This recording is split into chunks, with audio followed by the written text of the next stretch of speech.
Hi everyone, it's David from Doctors of Running, and today we're doing a review of the ASICS GT-2013 after 128.5 miles. This is the moderate stability trainer from the company, and at a $140 price point, it is pretty attractive compared to a lot of the other shoes on the market right now.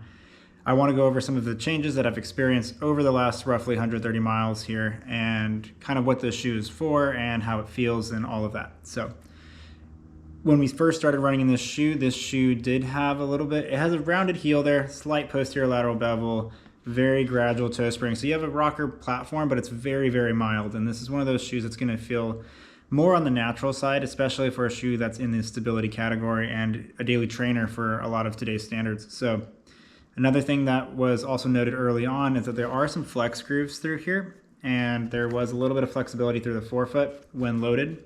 But for the most part, it actually holds its stiffness decently well. And then it has the 3D guidance system where it's kind of tuned to kind of give you a little bit of pressure back and kind of just help ease that transition through the heel into the midfoot. And you have some gentle sidewalls that are integrated pretty well there as well. Looking at the upper and how that's changed over my time running, it did break in a little bit. This upper was a little bit on the snug side initially, but I will say the tongue was padded just enough to prevent any biting, and the mesh was decently comfortable. It's not overly plush, it's not overly like thin or crazy translucent or anything like that. This is definitely a daily training upper, but it broke in and it definitely expanded a little bit, but I do feel like the security on foot is actually still really good.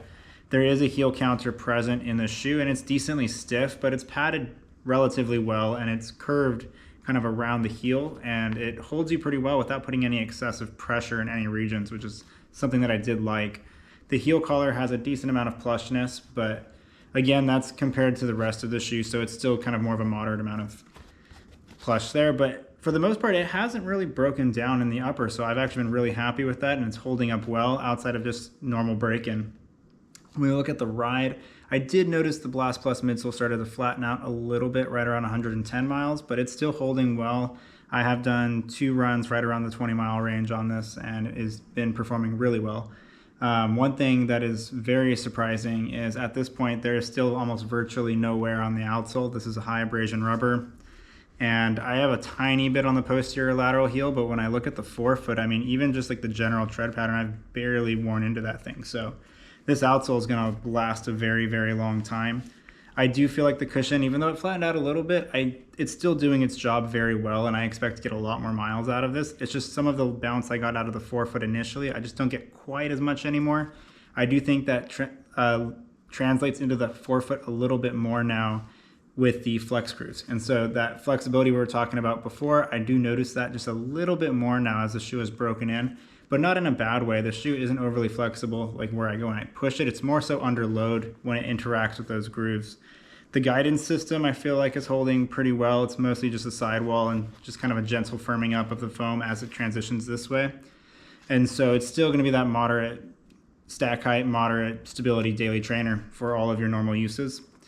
And it's a shoe that I've been leaning on quite a bit, and it's one of my favorite shoes of the year so far. So this is definitely a workhorse trainer. Being at like that 9.5 ounce, you can turn up the pace a little bit, and I have done some strides and some pickups in it, but I haven't done any like real hard workouts in it.